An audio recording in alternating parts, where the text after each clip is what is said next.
सोचिए, आप अपने दोस्तों के साथ एक एडवेंचर ट्रिप पर निकलते हैं, लेकिन अचानक जहाज समुद्र के बीच डूब जाता है। ना खाना, ना मदद, ना वापस लौटने की कोई उम्मीद। एक सुनसान टापू पर 7 साल तक जिंदा रहने के लिए उन्हें वो सब करना पड़ा, जिसकी कल्पना भी डरावनी है। और आखिर में 5 में से सिर्फ 2 लोग ही जिंदा वापस लौट पाए।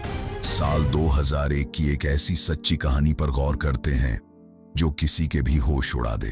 ये कहानी सिर्फ जिंदा बचने की नहीं है, बल्कि इंसानी दिमाग और हौसले की उस आखिरी हद की है जहां तक शायद ही कोई सोच सकता है। सुनने में ये बिल्कुल किसी फिल्मी कहानी जैसा लगता है, पर यकीन मानिए ये पूरी तरह सच है। 7 साल, जरा इस आंकड़े की गहराई को समझने की कोशिश करते हैं। ये कोई छोटा समय नहीं है। समंदर के बीचों बीच हर दिन मौत, डर और भूख से लड़ते हुए पूरे 7 साल गुजारना, सोचें कितना भयानक रहा होगा। और सबसे रुला देने वाली बात, एक तरफ तो बिल्कुल बेफिक्र जवान कॉलेज ग्रेजुएट्स थे, ऐसे लोग जिन्हें लगता था कि पूरी दुनिया उनकी मुट्ठी में है, जो बस नए एडवेंचर्स की तलाश में थे। और दूसरी तरफ सालों बाद वही लोग इतने कमजोर और हड्डियों के ढांचे बनकर रह गए थे। एक जहाज लॉस एंजलिस से निकला था। इस पर 5 दोस्त सवार थे, रायन, लूकिस, मैडिसन, क्लोई और विक्टोरिया। जहाज की कमान 58 साल के कैप्टन जॉर्ज वॉकर के पास थी। सब कुछ बिल्कुल बढ़िया लग रहा था, लेकिन शुरुआत में ही एक बहुत खौफनाक और भयानक सपने जैसा था। सब कुछ इतनी जल्दी हुआ कि किसी को सोचने तक का वक्त नहीं मिला। सिर्फ 10 मिनट के अंदर कैप्टन वॉकर बेहोश होकर गिरे और उनकी मौत हो गई। अगले 30 मिनट में जहाज का इंजन पूरी तरह से खराब हो गया। उन्हें छोटी सी लाइफ बोट में कूदना पड़ा। कच्ची और बेस्वाद मछलियां खानी पड़ी। पुरानी सड़ी हुई नाव थी, और उससे भी ज्यादा डरावना क्या था, उसके अंदर पड़ी इंसानी हड्डियां। उस मंजर को देखकर हौसला बिल्कुल टूट सा गया था। बस एक ही ख्याल जहन में था, क्या जो लोग यहाँ पहले आए थे उन्हीं की तरह ये आइलैंड दिलचस्प है?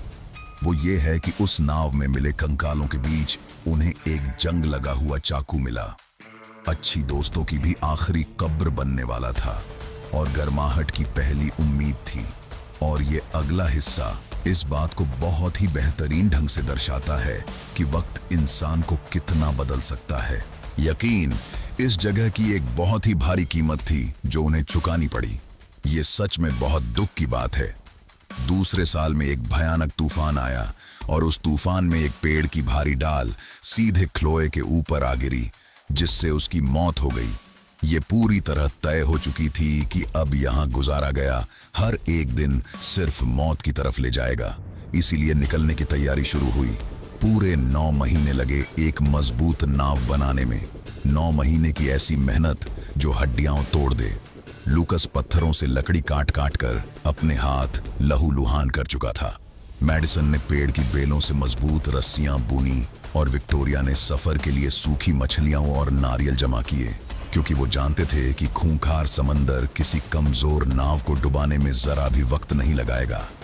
पर यह आखिरी सफर किसी नई और खौफनाक शुरुआत जैसा था। पर डूब गई, 2 की गिनती भी शून्य में बदल जाती।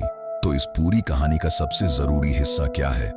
रायन के कहे गए इस पावरफुल विचार पर गौर करते हैं। उन्होंने कहा कि सबसे मुश्किल वक्त भूख, प्यास या तूफान नहीं थे। सबसे मुश्किल वो दिन था जब उम्मीद खत्म होती हुई लग रही थी, क्योंकि जिस दिन कोई इंसान उम्मीद छोड़ देता है, वो उसी दिन सच में हार जाता है।